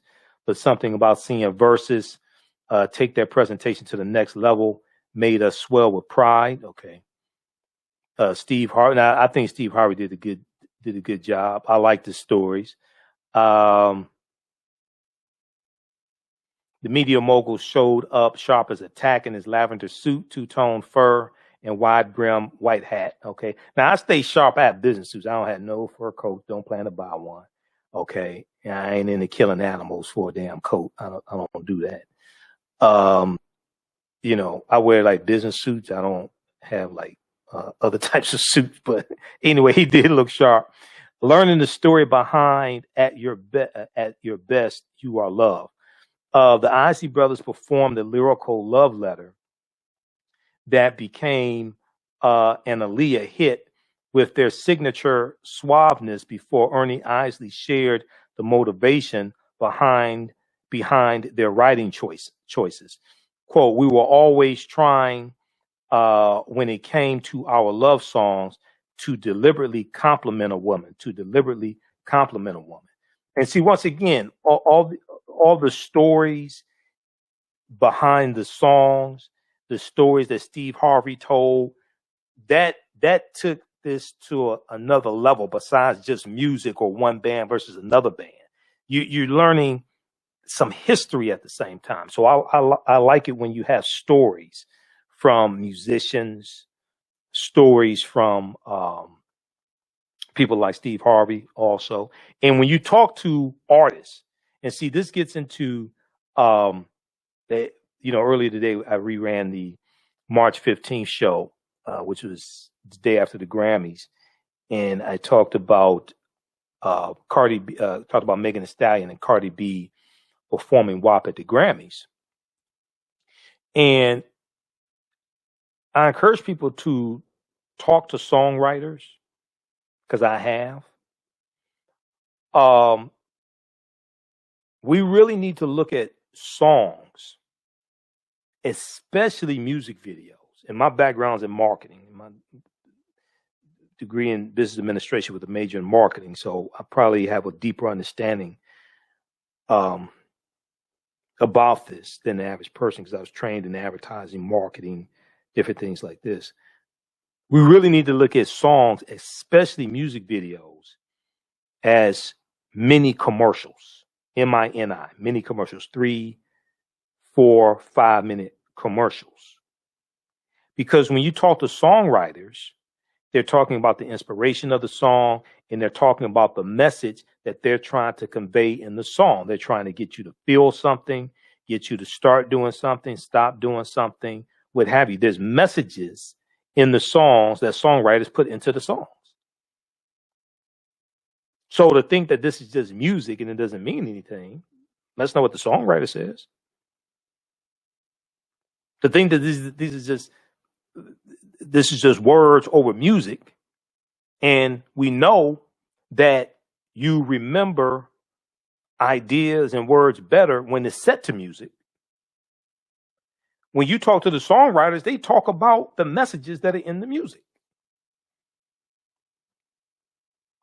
So we need to look at the music, especially music videos, because when you engage more senses, S-E-N-S-E-S, when you engage more senses, audio and visual, it leaves more of an impression on the mind and the subconscious. We need to look at the music, especially music videos, as 3, 4, 5 minute commercials. So then you ask the question, well, what is it that they are marketing? What is it that they're selling? All right. So let's go back to this one here. So D Nice's love song medleys. D Nice did a really, really good job of DJing also. The DJ behind this year's quarantine baby boom spun a mini set of sexy jams from both groups at Steve Harvey's request. The salute to old school baby making music was so smooth that Harvey leapt out of his seat to serve Carrero during Earth, Wind, and Fire's Would You Mind? A lot of y'all was conceived on that, he quipped, right? The surprise group finale.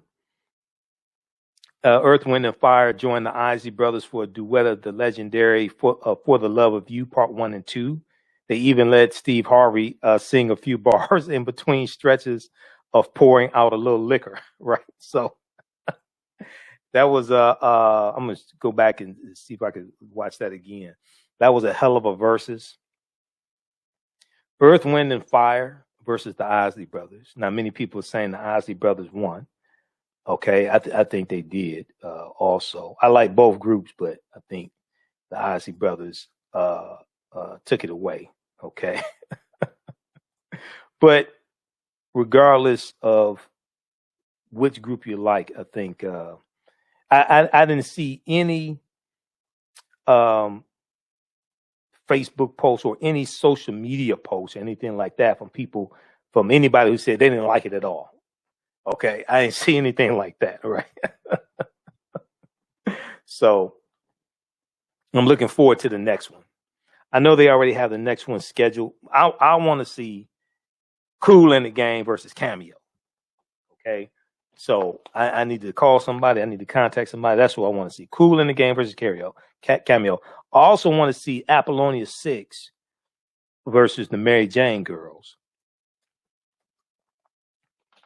I want to see that as well. Apollonia 6 versus the Mary Jane Girls.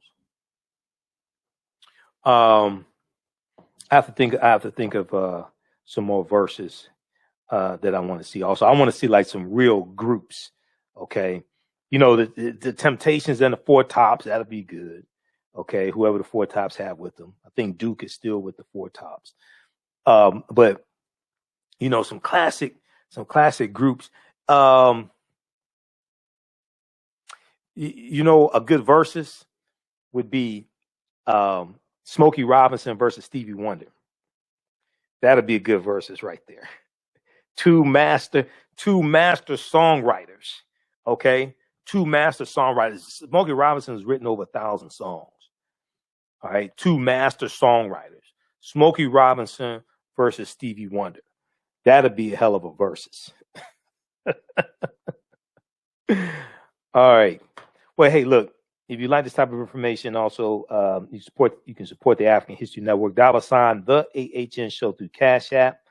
$ the AHN Show through Cash App. Also through PayPal. PayPal.me/the AHN Show. PayPal.me/the AHN Show. Or at our website, AfricanHistoryNetwork.com. AfricanHistoryNetwork.com. We're here 6 nights a week. This helps us keep doing the research, stay on the air, keep broadcasting, pay some of the bills, etc. When you do it through Cash App, be sure to type in $ the AHN Show, SHOW. $ the AHN Show, SHOW through Cash App. And it'll say Michael and then have my picture there. You can still register for the online course that I teach also, Ancient Kemet, the Moors, and the Ma'afa. Understanding the Transatlantic Slave Trade, what they didn't teach you in school. Ancient Kemet, Kemet. Ancient Kemet, the Moors, and the Ma'afa. Understanding the Transatlantic Slave Trade, what they didn't teach you in school. This is a 8-week, but this time around it's going to be 9 weeks. It's a 9-week, 18-hour online course that I teach. We deal with thousands of years of history, and we deal with what led up to the transatlantic slave trade taking place as well. Okay, so I teach the class on Tuesdays, 8 p.m. to 10 p.m. Eastern Standard Time. Tuesdays, 8 p.m. to 10 p.m. Eastern Standard Time. And I do a PowerPoint presentation. We have book references, articles, video clips, everything. All right, and we just finished dealing with some of the history of the Moors in Europe, the African Moors in Europe, to take the teachings of ancient Kemet, of ancient Egypt, out of Africa into Europe, and these teachings bring Europe out of the Dark Ages.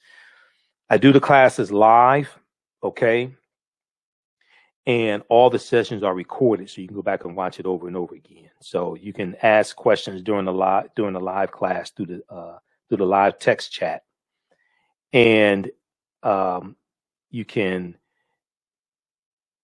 All the sessions are recorded, so you can go back and watch them, over and over again. You can watch them around the world. So as soon as you register, you can watch last week's class. All right.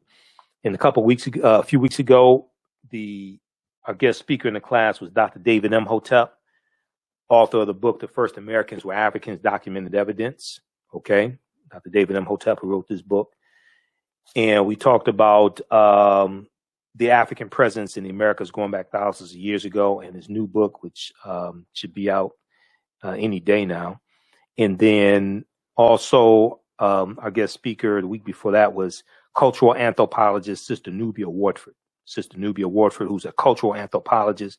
We dealt with the origins of ancient Kush and African queens of antiquity. Okay.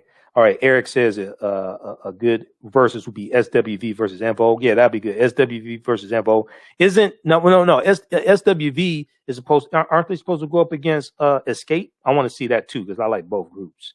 They have some fine women in those groups too. I want to see SWV versus Escape, but I like to see SWV versus En Vogue as well. And yeah, that'll be a good one. Or they may do Salt and Pepper versus En Vogue, even though those are two different styles. But they did do What a Man together. Those are two different styles. You got hip hop and R&B. But yeah, and you're going to have to get Total. You're going to have to bring Total back. You're going to have to bring Total back. Also, Total. I used to like Total. Total's going to have to do it. Maybe Brownstone. Maybe you could do Brownstone versus Total. Okay, remember Brownstone, 5 Miles to Empty. Maybe you could do Total versus Brownstone, and SWV is supposed to go up against Escape. That's going to be really good. There's going to be a lot of babies conceived that night. They're going to have to do Downtown. I'm going to tell you that. SWV is going to have to do Downtown. All right, I'm just serious. Okay, that's a classic right there. Downtown. I like, so Now this is going to be a Verzuz with New Edition. But who the hell gonna want to go up against New Edition? I don't know. Because they have a lot of hits. New Edition has a lot of hits, man. And then they could do the hits from LSG. They could do the hits from BBD. They could do Johnny Gill's hits. I don't know. But New Edition, I like to see a Verzuz with New Edition and some other group. I don't know who would have. Oh, you know what? Okay, this may sound crazy, but at one point I think they had the same manager. I think it was Maurice Starr. How about New Edition versus New Kids on the Block? New Edition versus New Kids on the Block, right? Then, I mean that is I think you probably get 500,000 people watching that. New Edition versus New Kids on the Block. Boys to Men. Now, I don't know who's going to win. Oh, how about Boys to Men versus Jodeci, right? Because there was some rivalry back in the late 90s, mid to late 90s, whatever, when they were out. There was some rivalry between Boys to Men and Jodeci. But Boys to Men versus Jodeci would be a good one. Okay, that'd be a good one. But New Edition and New Kids on the Block. Okay, that would that all the women used to go to the New Edition concerts, all that stuff. They're now like 40 years old, what have you, still trying to Maybe I shouldn't say they're still trying to fit into the same dresses they were wearing back then, but anyway. But New Edition versus New Kids on the Block. But Boys to Men versus Jodeci. That'll be a good one, right? Boys to Men versus Jodeci. Now, I like to see Keith Sweat. Did Keith Sweat go up against somebody? I like to see Keith Sweat go up against somebody, but also, you know, you got to get the some more male R&B groups like Silk. You know, Silk versus somebody. I'm not sure who Silk will go up against, but I want to see SWV and Escape. That's going to be a hell of a concert right there. All right. So, all right. Well, look, we have to get out of here. You can still register for the online course I teach, Ancient Kemet, the Moors, and the Ma'afa. We teach that on Tuesday nights, 8 p.m. to 10 p.m. Eastern Standard Time. Then I do the show here at 11 p.m. Eastern Standard Time. All right, we're going to get out of here. Follow us on our Facebook fan page, The African History Network, The African History Network on Facebook, and Michael Imhotep, IMHOTEP on YouTube. Turn on live notifications so you know when we go live as well. We're going to get out of here. Remember, at the African History Network, we focus on educating, empowering, and inspiring people of African descent throughout the diaspora and around the world, because right now it's corrects wrong behavior. Okay, Keith Sweat and Maxwell. Okay, that's interesting. That's interesting. Keith Sweat. So then you have to do one with you have to do D'Angelo. What about Maxwell versus D'Angelo? Okay, because Maxwell is like neo soul, and so is D'Angelo. Keith Sweat and Maxwell kind of like two different genres. Keith Sweat came out in like '88 when I was still in high school. All right, I mean, our what was our theme for our prom? Make It Last Forever. That's from Keith Sweat, like 1989. So those two different generations, one, and kind of two different genres. Even though it was R&B, Maxwell was like neo soul. Maxwell and D'Angelo both like they branded as like neo soul artists, but Angie Stone and somebody else would be good as well. Angie Stone and I'm not sure who. That'd be a good one also. All right, we have to get out of here. Remember, we focus on educating, empowering, and inspiring people of African descent throughout the diaspora and around the world. Because right now it's correct wrong behavior. It's not over till we win. Wakanda forever. We'll talk to you tomorrow night. Peace. Gain knowledge in minutes from insightful summaries of progressive and socially conscious books. Blacklisted gives you access to curated content that'll satisfy your curiosity to learn and understand different perspectives. Empower yourself through inspirational and actionable ideas. It's easy to read or listen to on the go. Blacklisted. Empower yourself. Start your free trial today. For 25 years, the Black History 101 Mobile Museum has carried on the rich legacy of the Black Museum movement in America by showcasing original artifacts of the Black experience at colleges, universities, K-12 schools, corporations, libraries, conferences, and cultural events, making it the most traversed Black History mobile exhibit in American history. Dr. Khalid El-Hakim is the founder of the Black History 101 Mobile Museum, and he is a highly sought-after public speaker on topics of Black history, social studies, education, museum studies, hip-hop, and race relations. Dr. Khalid was named among the change makers for NBC Universal's Erase the Hate campaign and listed as one of the 100 men of distinction for Black enterprise. He recently founded the Michigan Hip Hop Archive on the campus of Western Michigan University. The Black History 101 Mobile Museum is currently scheduling in-person and virtual exhibits nationwide. For more information, please contact Dr. Khalid El-Hakim directly at 313-645-4197, 313-645-4197, or visit their website at blackhistorymobilemuseum.com. That's blackhistorymobilemuseum.com. You can also email him at bhistory101@yahoo.com, bhistory101@yahoo.com. Hi, I'm Joel Wilson, President and CEO of JCW Computer Consulting LLC, a technology implementation firm with over 20 years of satisfying customers. We offer a full spectrum of industry top-tier branded services. We are an authorized partner or reseller for Lenovo, Zoom, T-Mobile, Microsoft 365 and Surface tablets, Google Workspace, Acer, Asus, Samsung, PCmatic security software, and many more. Our online store features laptops, Chromebooks, computers, printers, etc.